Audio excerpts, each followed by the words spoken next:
Death, grief, and child loss are extremely taboo subjects. The only way we break their stigma is if we talk about them openly and honestly. That's what I'm going to do here today. I'm Emily Graham, bereaved mother, writer, grief coach at After Child Loss. My 7-year-old son, Cameron, died unexpectedly Christmas of 2015. In these last 5 years, almost 5 years, I've shared our story a lot. If you've heard me speak it, you've likely heard a highly condensed version that skips over a lot of the details. There's a reason for that. It's hard to tell. It makes people uncomfortable, and it's long. If you've lost a child, I'm sure you have your own abbreviated version of your story that you tell because it's easier. Today, we're not going for easy. Today, we're honoring our experience and we're sharing it all. When my son first died, I looked out across the landscape of grief support and writing that existed, and I saw a significant gap, right? Everybody focused on miscarriage, stillbirth, infant loss, and while I appreciated their voices, I didn't see my own loss reflected back. So I told my story. This I found had so much power, right? It creates an incredible amount of connection. People you never knew experienced a deep loss would suddenly share their innermost thoughts. It has a way of bringing together people and making them feel less alone. When you tell your story, you're honoring a significant moment in your life, one that has completely shaped you and changed you forever. You remember. And also, our story, by telling them, it helps to normalize the grief experience.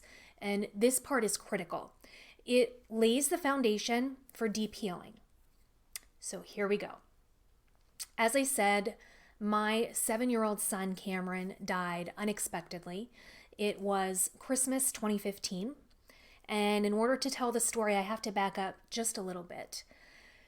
He was perfectly healthy. We had a normal lead up to Christmas that year. And on Christmas Eve, we were doing kind of the normal stuff that you do when you are rushing through all of your holiday checklist. We had certain traditions that we did, and I was trying to fit those all in because I wanted the kids to have the perfect experience like we try to do every year. And so we were going through our checklist. We were making reindeer food. We were finishing cookies. The kids made cookies specifically for Santa. We were trying to get all of our stuff wrapped, right? I had this huge list of things that we hadn't yet done. And that afternoon, around probably 3 o'clock, Cameron sat down to play some video games. He was obsessed. And so he took a break. He was playing some video games, and he had a moment where he complained a little bit of his ear hurting, and he started to cry. And it was really unusual for him. And so my husband and I looked at each other and we were like, he's probably got an ear infection because he started to have just a really low-grade fever. And we had had some cold stuff and it just hadn't really gone away. And we figured we needed to get him in to see a doctor before the holiday, right? We didn't want a sick kid at the holiday. So my husband and I sort of like drew straws, and my husband was like, I'll take him. They went to an urgent care. He got checked out. He was sent home with just a typical Z-Pack, right? Just a normal antibiotic and over-the-counter nasal spray to help with some of his congestion. And we were sent home. Everything was fine.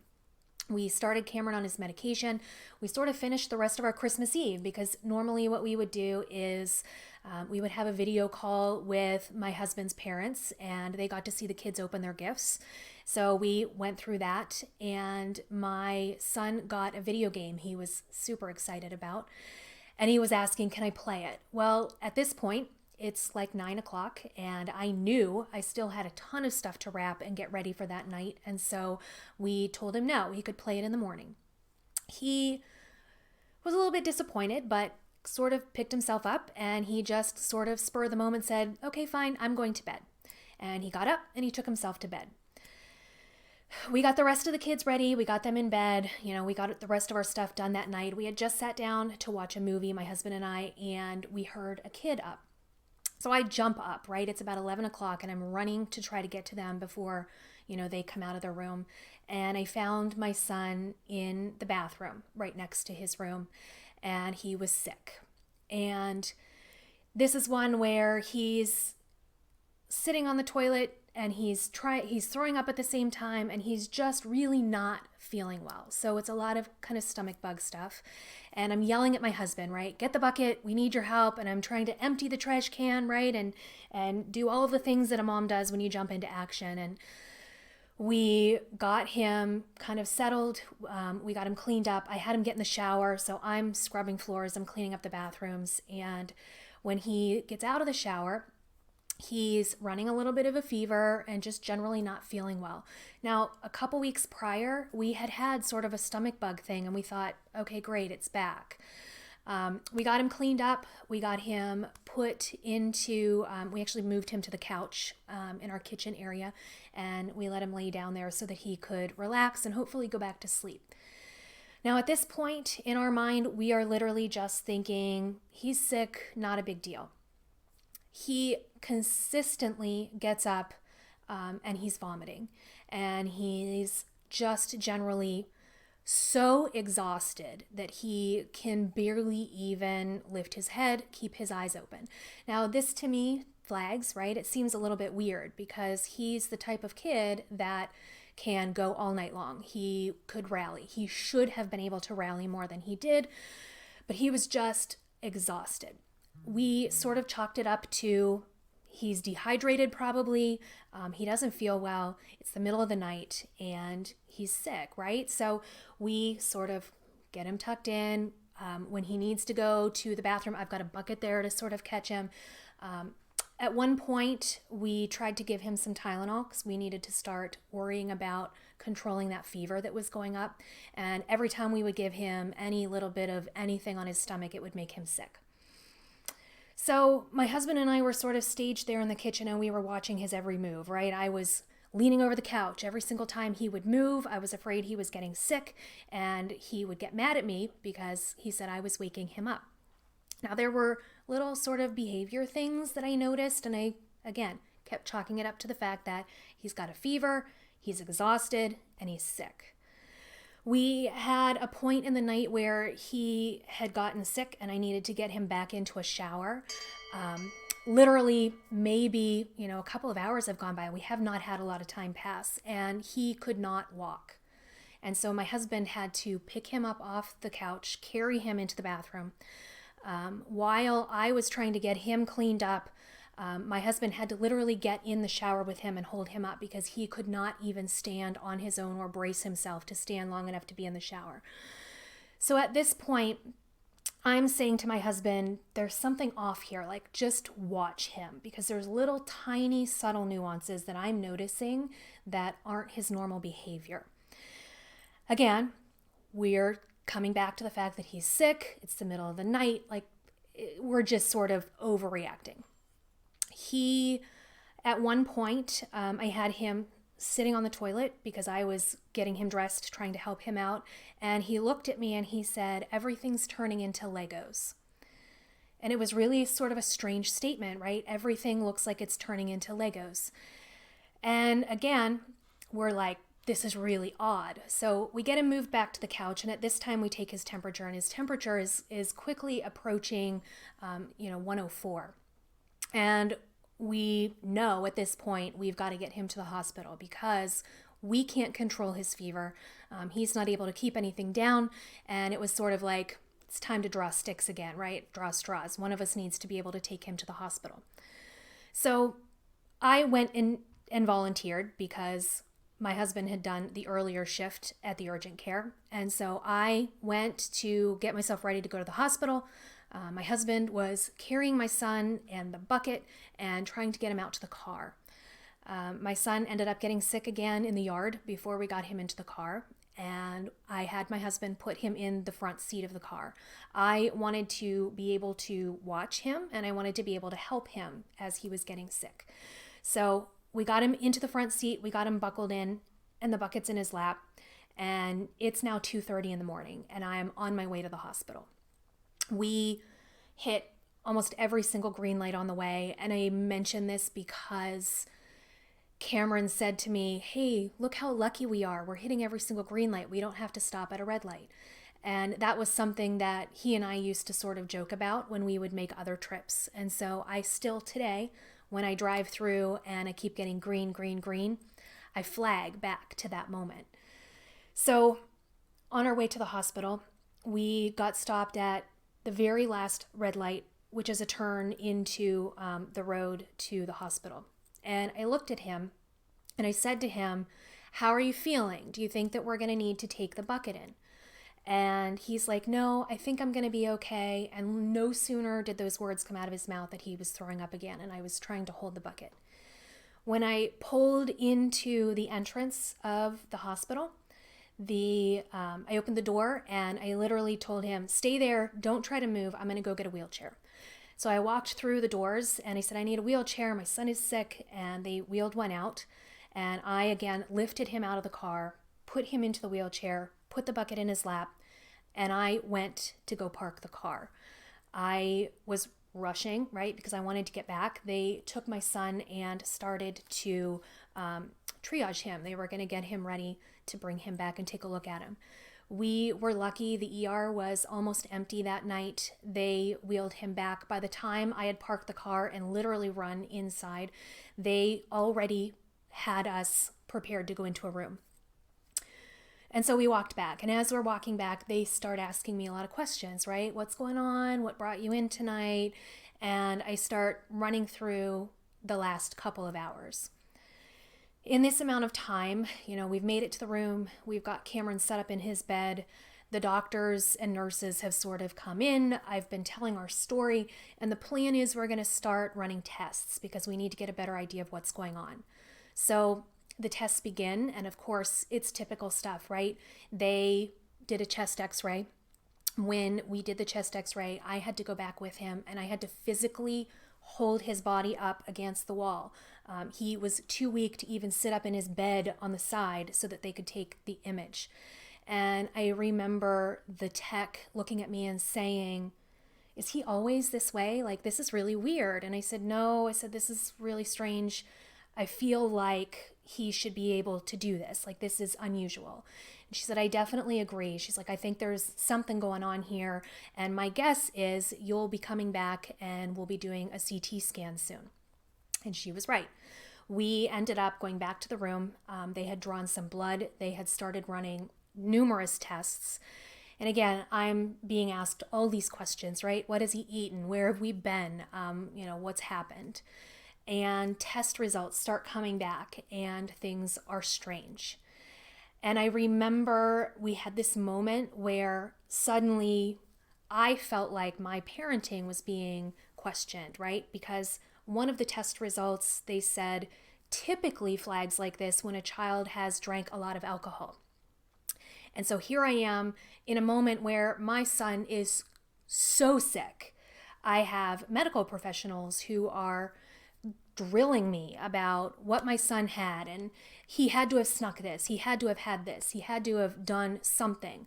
And just stating the fact that, number one, we don't drink alcohol. I don't have any in my house, and I can 100% guarantee that this is not what's happening. I felt like I was trying to argue with them in getting them to believe me so that they would keep looking for answers, because I'm like, this isn't your answer. There is something else here. They also started to get some other things coming back that I think started to throw up more red flags, and they sent us back for our scan. When he had the scan, I will never forget the doctor saying to me, I see a spot on his scan. It's nothing to be concerned about, but there is a little bit of swelling and infection in there. And, at this point, it's just showing, but there's not really anything we can do. And so their thought at that point was he either has meningitis or we have some sort of bacterial infection, some sort of encephalitis. And so I felt like maybe we have an answer, right? We've got these two things that are standing out, and we're going to get to a point where we have an answer. Now, Nurses and doctors were sort of coming and going during this time. I was sitting at the end of his bed and I was watching him as he tried to sleep. And as I said before, he was so exhausted. Every time somebody would come into the room, they would kind of try to rally him a little bit and ask, "Hey, how are you doing?" And his response was always, "I'm good." And I would stop and I'd say, "Cameron, you can't tell them that you're good. You have to tell them how you're really feeling, because that's the only way that we can figure out what's wrong and we can fix it." And so he would say, "I'm really dizzy," and that would be about it. And I kept watching him, right? Every time he would close his eyes, I would think, okay, good.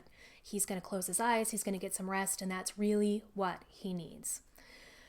At one point, the doctor came in and was sort of talking about, here's what we're going to do next. This is how we're going to determine, if he actually has meningitis, which was going to be a spinal tap. And while the doctor was standing beside Cameron and sort of telling me what was going to happen, he saw Cameron open his eyes, and he looked at me and he said, "Can you help me?" And I was like, "What do you need? What do you need?" And I walked over to him and he was like, "Can you help me buckle this?" He was trying to buckle a seatbelt. And I said, "Do you know where we are?" And he was like, he kind of stopped and he looked around. He's really confused. And he was like, "Oh." And I was like, "We're not in the car. We're at the hospital right now. You don't need to buckle in. Don't worry about it." And he sort of laid down again and closed his eyes. And this was the first time the doctor had looked at me and said, "Has he been doing that all night?" It was the first time, aside from that tech that did our chest x-ray, that I felt like somebody saw what was going on. And I said, "Yes, he has had a couple of moments of that. We've had just some slightly off behaviors that just tell me there's really something wrong." So the doctor says, "Okay, let me go get the stuff. We're going to do a spinal tap when I get back, and we're going to figure this out." When the doctor comes back to the room, I am talking to him. Again, he goes to wake Cameron, because each step of the way they've been waking him to sort of say, "Hey, this is what I'm going to do next." And when he tried to wake Cameron, he wouldn't wake up. And so he's shaking him a little bit and talking to him. And so then I step in and I start shaking him a little bit, talking to him, "Cameron, wake up, Cameron, Cameron." And at that point, he opens his eyes and he stares into the corner of the room. And I can tell that there's something going on. And it wasn't until later, reflecting on this and really thinking about everything that happened, that I realized he had had a seizure. When the seizure activity was done, he laid back, closed his eyes, and that was the last time that we were able to wake him. Now, in one of his prior moments, I will never forget, he, at the time when he was asking me to buckle his seatbelt, when he laid back down, I said to him, "Hey, are you scared?" And he goes, "No." And I said, "Okay, well, I love you." And he said, "I love you too." And those were the last words that we shared. And I had a moment standing at the end of his bed where I had just a really bad feeling. And one of the things that I will always tell people is that I knew that this was going to be the outcome. But in that moment, I was so incredibly angry with myself for even letting that thought cross my mind. But it was like this knowing in my gut that this is the road that we were headed down. So at this point, we can't wake my son, and the doctor is preparing to do a spinal tap, and suddenly the energy sort of kicks up. And this is the first time that I've sort of felt a sense of urgency around what's going on. And the room sort of floods, and they take his bed and they move him down the hall. We're moved into a bigger room, and on the walk, the doctor says to me, things have changed, and he's now considered emergent, and we need to move him into a bigger room, and we need to get the spinal tap done so we can determine if this is a meningitis scenario. And again, in this room, we're swarmed with people. I'm standing in the back, and it's like one of those surreal moments that you see in a movie, right? Where the whole world is kind of spinning around you, and you're just standing here watching it all happen, feeling completely helpless. And I remember setting my purse and our bucket down off to the side, and I just stood there and I just watched my son in this bed while they lifted him and poked him and prodded him and did all of these things as they were preparing for the spinal tap. It was interesting at this point because it was my first recollection of what time it was, and we had a shift change happening. And so I remember making note of the clock on the wall, and it was 7 o'clock. We had a nurse walk through the room, and she sort of commanded the room, and she came in and she introduced herself, and she went right over to my son and she started talking to him. And she started basically explaining, hey, this is my name. I'm not going to share her name. I have before, but, hey, I'm here. This is what we're going to do. This is what's happening. And I remember her looking at me and saying, can I cut his shirt? Because she was angry with everybody in the room that his shirt was still on. Later, she explained to me that in pediatrics, you want to get their shirt off of them because you need to be able to watch how they're breathing, and it helps you to sort of keep an eye on their stats and how they're doing. And so she looked at me and she said, is it okay if I cut his shirt? And I was like, you do whatever you have to do. Like, don't even pause and ask me, just do it. And so she grabbed her scissors and she cut the shirt off of him.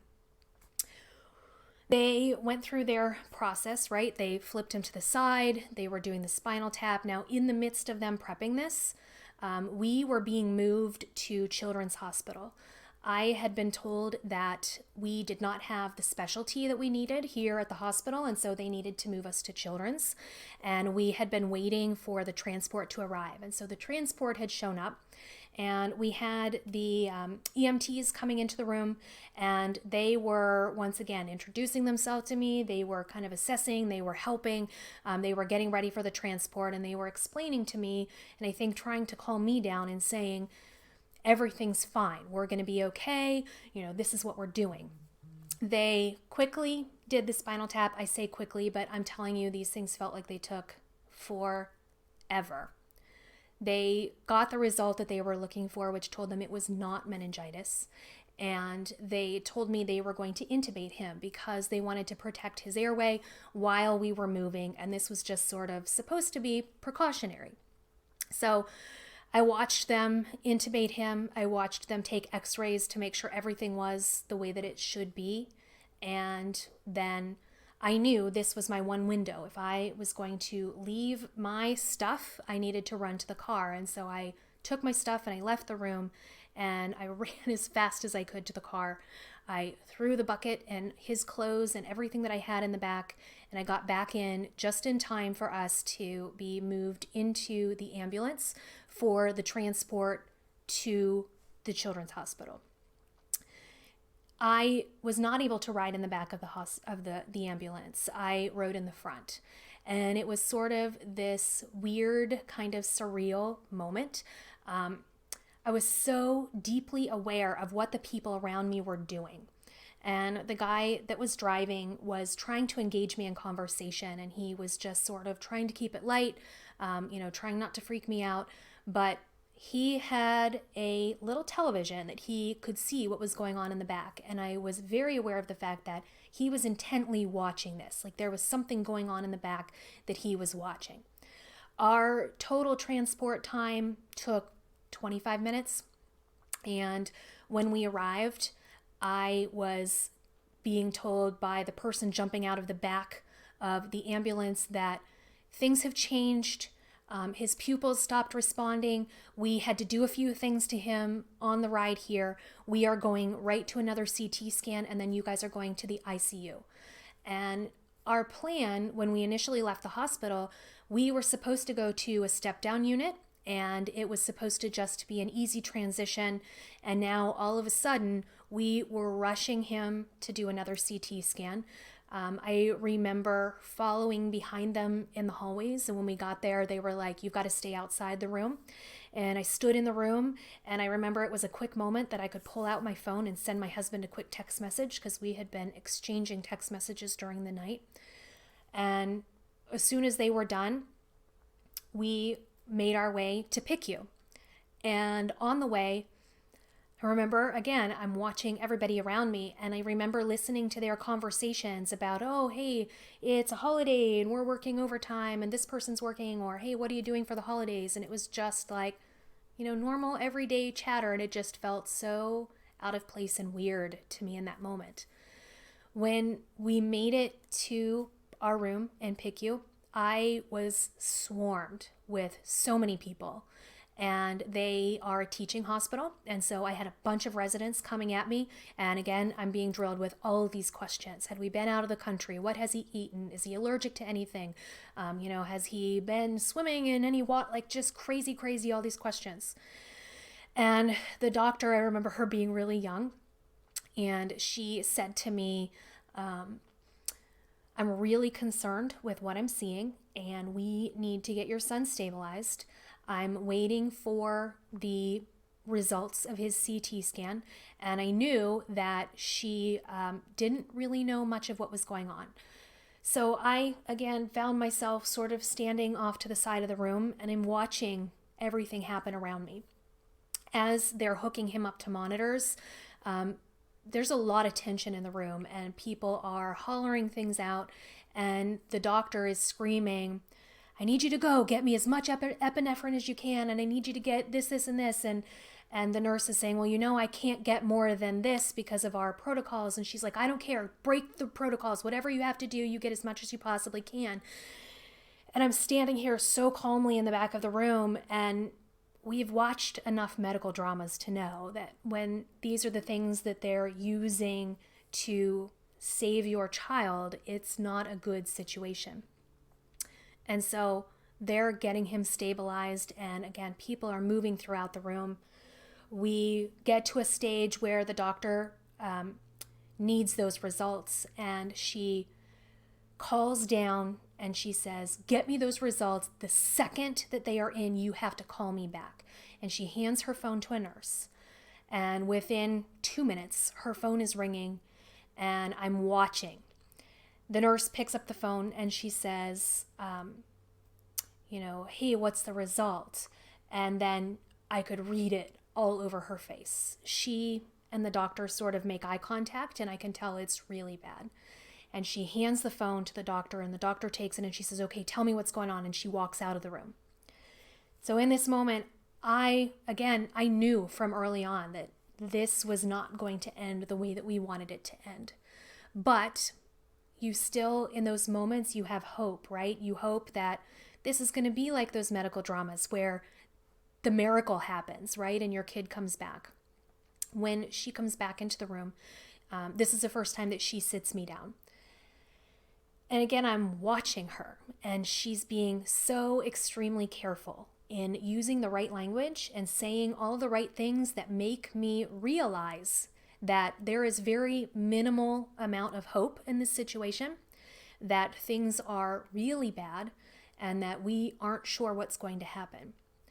She tells me that she needs to start a central line in his leg, and she's like, I need you to leave the room because I need a sterile room. I'm thinking that it's probably because they wanted me out of the room for a few minutes so that they could talk openly and figure out what the game plan was.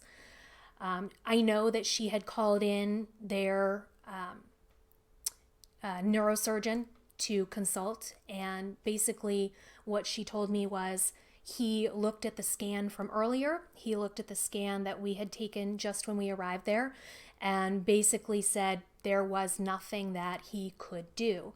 And so they were trying to figure out, at this stage, I think, how to break the news to me. So I leave the room. And as I walk out of the room and they're escorting me down the hallway, this is the first time that I break down. And it was like this flood of emotion that you can't control, and it just sort of happens, right? Because I've walked away from that intense situation where I'm trying to hold it together because my kid is in there, and the emotion just totally floods, and I'm just crying as I'm walking down the hall. I stood in the hallway for what felt like forever. At this point, it was probably 10 in the morning, and I remember watching the clock because in my mind I was thinking, we should be at home opening gifts right now. But instead, I'm standing here in the hospital waiting to hear that my son is going to die.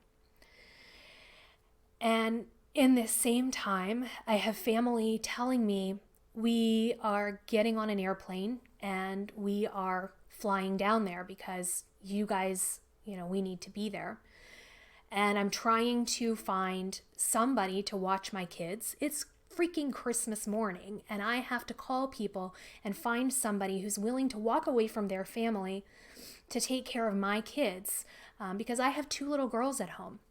My daughters were 4 and 6 months, and I knew I had to have somebody there so that my husband could be at the hospital because that's where he should be.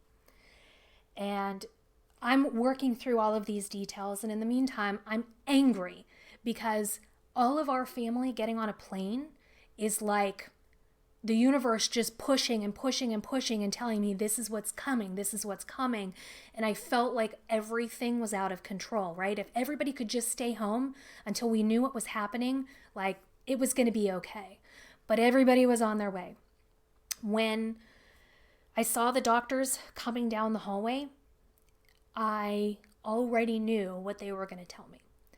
And she escorted me across the hallway and we sat down in a conference room, and she closed the door and she said, "Is there somebody that we can call? Do you want to call somebody?" And I was like, well, my husband's on his way here. I don't know how far out he is because we live 45 minutes away.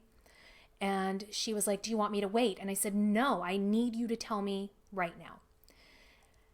And those were the words that every parent dreads, that nobody wants to hear. And she basically said, "Your son has had such significant damage to his brain. It's the part of his brain that makes him him. It is the part that controls breathing and all of these things that he requires in order to survive. And the damage is so significant that his brain has started to swell down into his spinal cavity." And she basically said, there's 0 chance that he is going to come back from this.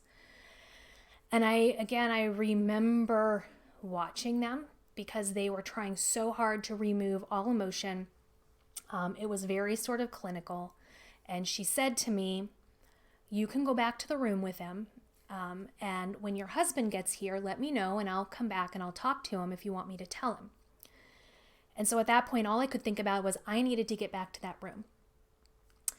The next 12 hours, 10 hours, we spent just waiting. My husband arrived. I remember watching him come walking down the hall, and it was another one of those moments, right, where you're holding back all of your emotion until you see him. And we just embraced and cried. And I remember having to tell him that this is what the doctor said, and that this is basically, we are in the final countdown. And she came back into the room. She sat down on the couch with us and went through exactly the same speech that she gave me earlier. And I said, for me, I accepted it, right? Because I had seen the progression of things happen through the night, whereas my husband, it took a little bit longer for him to get there because he was walking in and had sort of that hope like I had early on. When the doctor left, we knew at that point that we had to wait until 12 hours after he had been admitted, and they were required to run a series of tests. So they had to test his brain function. And at that point, they would decide if there's brain activity or not. If there's not, that means he's brain dead. And then they would have to wait exactly 12 hours after that and have another doctor perform the exact same set of tests. And if they get the same result, then at that point, we would have to withdraw care and he would be termed brain dead. They told us that we had control. We could decide when that clock started ticking, and so we could take as much time as we needed to. We knew at this point that family was coming. We had 2 little girls at home who had not opened gifts. They had not celebrated their Christmas. We knew that we needed to get to them and tell my oldest daughter before family showed up. So we did the really, really difficult thing. We knew that that's what Cameron would have told us to do if Cameron was standing in that room. And so we told the hospital, we are leaving just long enough to go home. We need to break this news, and then we need to come back. That car ride home was intense. I had no idea what I was going to tell my 4-year-old about her best friend, her big brother, who was never coming home again. My friend was gracious enough to cancel all of her Christmas plans and spend the day with the girls. And when we walked in, they were playing, and my daughter was having so much fun. And I remember, again, it was one of those moments where as soon as I saw her, I lost it. And I took her aside so that she and I could talk and I could tell her the news. And then I let her decide what she wanted to do about her Christmas presents. Now she's 4, right? So she doesn't really get it. And of course she wants to open her Christmas presents. And so she and I go to the living room and sit down, and I let her open all of her gifts. And you know how as a parent, there are things, or as a bereaved parent, there are things people say to you that just cut like a knife more than you can even begin to explain. I remember her saying she was so excited that Cameron wasn't there. And we had this one-on-one time together, and I was trying so hard to make it happy for her and to give her her few moments before her world completely shattered and she really knew what it meant that he wasn't coming home. And we sat there on the floor and we opened her gifts, and I explained to her that we needed to go back to the hospital because Cameron was sick, and that we would be home soon. So my husband and I get back in the car and we make the drive back. When we get back, there's no change, right? And so we literally go into this waiting period. I spent most of my time laying beside Cameron in bed. They continued to come in and run tests. We were watching his organs shut down. Test results were still mysteries. Nobody had any idea what was going on.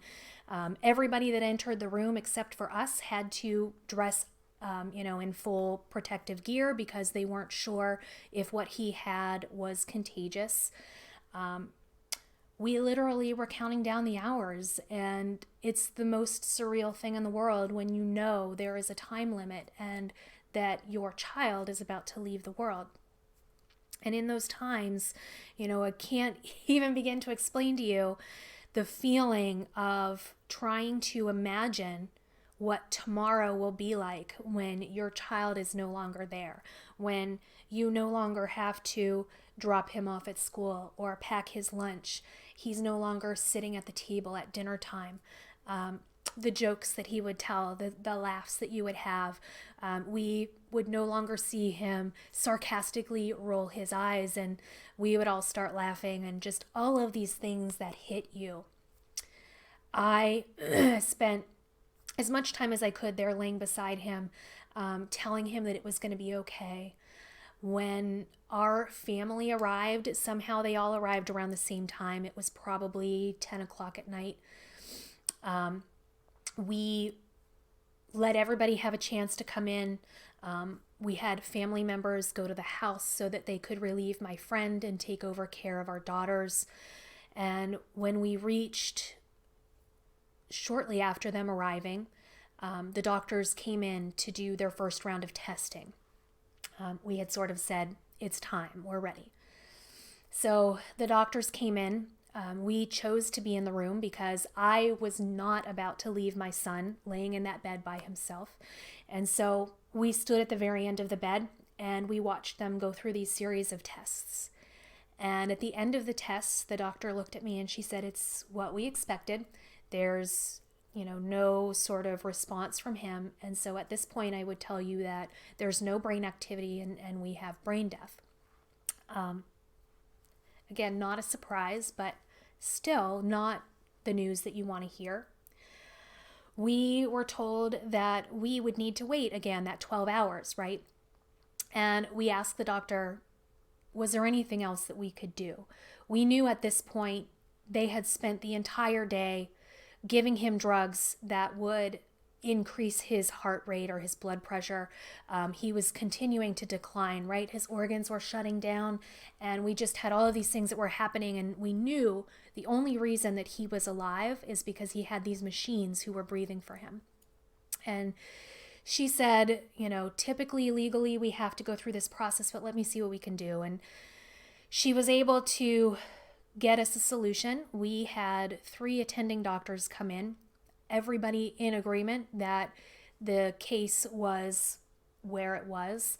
And we were told that whenever we were ready, once they were all present and signed off on it, that we could decide to withdraw care whenever that time came. We chose to do that as soon as all 3 doctors were available. It was close to midnight, and for us, again, it was what was right for him. So I will never forget all the machines going on around us, right? I was laying in bed with him. We had some people in our room, and I will tell you that I knew nothing of what was going on in that room. I had all of my attention on my son. And my goal was I was going to memorize this kid. I was going to remember every single inch, and I was going to watch his last breath. So when they told us that it was okay, and that whenever we were ready, we could go, my husband and I both looked at each other and we said, yep, go ahead. She turned off the machines. He took his last breath, and it was done. And it was the most just surreal moment, right? And so anticlimactic, right? Not what you would expect for somebody at end of life. And we laid there for a few moments, and the room sort of cleared out, right? It was my husband and I who were left, and we sat with him for a while. We had to wait for the paperwork. The nurses had to gather everything together. We watched her take handprints, footprints. They were going to cut a lock of his hair. They were going to do an impression of his thumbprint, which I still wear on my necklace. And we were basically authorizing them for whatever came next. This is one area that we left the hospital not having any clue what comes next. And all we knew was that we could stay as long as we wanted to, and when we were ready to leave, it was just time to go. We signed all of the paperwork. We asked for an autopsy because we needed answers. And the moment of leaving never kind of fades from my brain. Standing in the hallway, looking back through those glass windows, knowing that that was the last time my eyes would ever see him. And somehow you turn and you walk away. We exited the hospital and we drove home. And from there, life sort of exists in this state that is just kind of surreal. We waited 7 months for our autopsy report. If you've ever read an autopsy report, don't. It's hard to read. And we discovered through that autopsy a rare blood disorder. My son had porphyria, and my husband and I were tested. My husband tested positive. Based on that positive diagnosis, we assumed that's what caused Cameron's death, was a porphyria attack. All of the symptoms sort of aligned. And my daughters were both tested because it is hereditary, and they both tested positive. And so it sort of, again, turned our lives upside down. I will always say that my son went from healthy to gone within 12 hours because that was sort of the time span that we went from him, going to bed that night on Christmas Eve and us knowing that there was no point of return.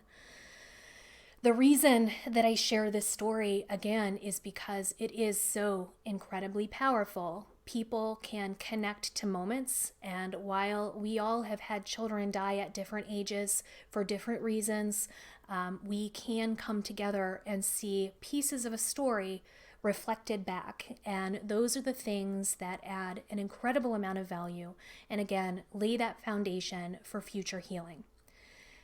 Please, please, please, please, I challenge you, go out and share your story and build that connection. If you have found this video at all helpful, please comment, like, share. Thank you.